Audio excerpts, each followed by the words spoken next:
আরামবাগ থানায় গত 28 তারিখে একটি কেস হয়। কেস নাম্বার হচ্ছে 496/2024 আন্ডার সেকশন 334(1) এবং 303 সাবসেকশন 2 বিএনএসএ। ঘটনাটি ঘটেছিল আরামবাগ থানার 5 নম্বর ওয়ার্ডে।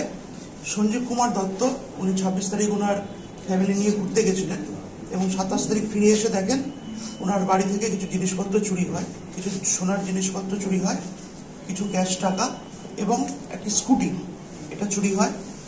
এবং চুরি হওয়ার সাথে সাথে আমাদের আরামবাগ থানা এই কেসটার তদন্ত শুরু করে এবং এই কেসের পিছনে কারা কারা যুক্ত আছে তার অনুসন্ধান শুরু করে। এবং আমরা 30 তারিখ 30/8/2024 রাত্রিবেলা 11:15 আমরা একজনকে অ্যারেস্ট করি এই কেসের সূত্রে। তার নাম হচ্ছে আপনার শেখ রফিক এলাইস রফিক এলাইস বরকা, বয়স হচ্ছে 22। তাকে আমরা আরামবাগ থেকেই অ্যারেস্ট করি এবং অ্যারেস্ট করার পরে যে সমস্ত জিনিসপত্র চুরি গেছিল সেই জিনিসপত্রের মধ্যে আমরা একটি হার, একটি সোনার রিং এবং একটি স্কুটি, যে স্কুটিটা চুরি গেছিল সেই স্কুটিটা আমরা ও যেখানে দিয়েছিল স্কুটিগুলো সেই জায়গা থেকে বর্তমানে গিয়ে আমরা রিকভারি করি এই জিনিসগুলো। এবং তার সাথে ওর বাড়ি থেকে কিছু নাম্বার প্লেটও আমরা উদ্ধার করি। তো এটা করার পরে তাকে আমরা আসামিকে অ্যারেস্ট করার পরে পিসি পিরিয়ডে এটা আমরা করেছি এবং করার পরে আরো কিছু অ্যাসোসিয়েটদের নাম আমরা পেয়েছি যারা ওর সঙ্গে এই কাজের সঙ্গে যুক্ত ছিল। তো আমরা ইনভেস্টিগেশন এই যে বাকি যারা যুক্ত ছিল তাদেরও আমরা অ্যারেস্ট করার চেষ্টা করছি এবং এই কেসে পরবর্তী যে ডেভেলপমেন্ট হবে সেটা আমরা টাইম টু টাইম আপনাদের জানিয়ে দেবো। কতদিনের জন্য রিমান্ডে নেবেন এরকম কিছু? হ্যাঁ, আমরা রিমান্ড নিয়েছি 4 দিন আমরা রিমান্ড নিয়েছি। এর বাড়ি হচ্ছে আমাদের আরামবাগে। আরামবাগের বাড়ি হচ্ছে 5 নম্বর ওয়ার্ডে, এই মিয়াপাড়া, গফুর মিয়াপাড়াতে এর বাড়ি আছে। এবং যেখানে চুরি হয়েছিল তার আশেপাশেই এরকম কাজ আগেও করেছে, সেটাও আমরা পেয়েছি। তো আমরা ইনভেস্টিগেশন পিরিয়ডে এটাও দেখছি যে এর আগে কোথায় চুরি করেছে বা আরামবাগ ছাড়া হুগলিতে বা বর্ধমানের অন্য কোথাও এরা চুরি করেছে নাকি, সেই চুরি কোথায় করেছে সেটাও আমরা ইনভেস্টিগেশন পিরিয়ডে উদ্ধার করব। কি মনে হচ্ছে এটা কি একটা কোনো গ্যাং? হ্যাঁ, আমরাও করছি। প্রাইমারি যে সাসপেক্ট আছে আমরা কিছু নামও পেয়েছি যারা বিভিন্ন এলাকায় চুরি টুরি করে। তো আমরা ইনভেস্টিগেশনের স্বার্থে সেই নামগুলি এখনই বলছি না, তবে আমরা এই বাকি এদের যারা গ্যাং মেম্বার আছে তাদেরও আমরা অ্যারেস্ট করে পুরো ব্যাপারটা, এদের পেছনে কারা কারা আছে পুরোটা আমরা উদ্ধার করবো। স্যার, এই চুরি রিলেটেড একটা যেটা কোশ্চেন, প্রত্যেক বছরই পুজোর সময়টা, বিশেষ করে দেখবেন পুজোর আগে আগে চুরির এটা বাড়ে খুব, বিশেষ করে আরামবাগ শহরে যখন ফাঁকা বাড়ি হয় সেখানে চুরি বেশি হয়। এবছর আপনারা সেই প্রোটেকশনটা কিভাবে নিচ্ছেন?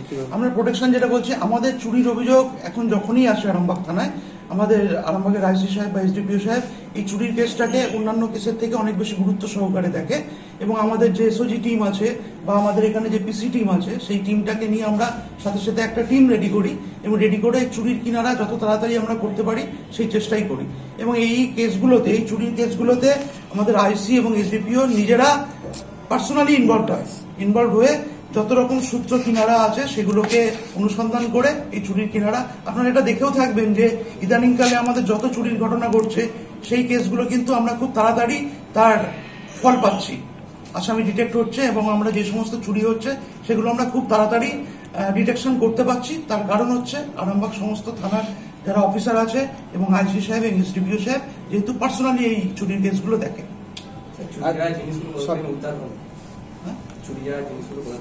আমরা চুরি যাওয়া এই জিনিসগুলো আমরা বর্ধমান থেকে উদ্ধার করেছি। বর্ধমানে কাটোয়া রোডে এরা যেখানে মালগুলো দিয়েছিল সেই জায়গাটা থেকে আমরা উদ্ধার করেছি এবং স্কুটিটাও আমরা ও যাকে দিয়েছিল একজন তার কাছ থেকে পেয়েছি। তার নামটা এখনই বলছি না, আমরা তদন্তের সূত্রে তদন্ত চলাচলেন। চুরি যাওয়া জিনিসের বাদেও কি আরো কিছু উদ্ধার হয়েছে? হ্যাঁ, ওই নাম্বার প্লেটগুলো উদ্ধার হয়েছে। যে নাম্বার প্লেটগুলো ওরা বিভিন্ন জায়গায় ওদের যে সমস্ত চুরির কাজ করতে যাওয়ার সময় এগুলো ইউজ করতো, এগুলো ওর বাড়ি থেকে উদ্ধার হয়েছে। বাইকে তুলে দেওয়া হবে আজকে হাতে, যার চুরি গেছিল না, যেহেতু কেস হয়েছে এটা আমরা মাননীয় কোর্টের আদেশ অনুসারে আমরা যে কমপ্লেনেন্ট আছে, কমপ্লেনেন্টের নাম হচ্ছে সঞ্জীব কুমার দত্ত, ওনার হাতে আমরা তুলে দেবো, সেটা কোর্টের নির্দেশের পরে। Thank you sir. অভিযোগটা আমাদের 28 তারিখ হয়েছিল। চুরিটা হয়েছে ওরা বলছে 26 তারিখ ওরা গেছিল এবং 26 তারিখ রাতেই চুরি হয়েছে। এই নাম্বার প্লেটগুলো কি আলাদা সব গাড়ি থেকে সব? হ্যাঁ, এগুলো আমরা 31 তারিখে যখন আমি 30 তারিখে একে যখন অ্যারেস্ট করি, তারপরেই আমরা এই জিনিসগুলোকে উদ্ধার করেছি। স্যার একে কোথা থেকে অ্যারেস্ট করা হয়েছে? একে অ্যারেস্ট করা হয়েছে আমরা এই আরামবাগ থেকেই অ্যারেস্ট করি। আরামবাগের কোন এলাকা? আরামবাগের যে অ্যারেস্ট হয়েছে জায়গাটা হচ্ছে আমাদের এই এফসিআই গোডাউন আছে আমাদের সুদর্শন পল্লীর কাছে, এখানে একটি জায়গা থেকে অ্যারেস্ট করেছে। ওনাকে অ্যারেস্ট করার পর কি করবে? এখন রিমান্ডে আছে? এখন রিমান্ডে আছে। কত তারিখে অ্যারেস্ট হবে? অ্যারেস্ট হয়েছে 30 তারিখে। ঠিক আছে, ওকে।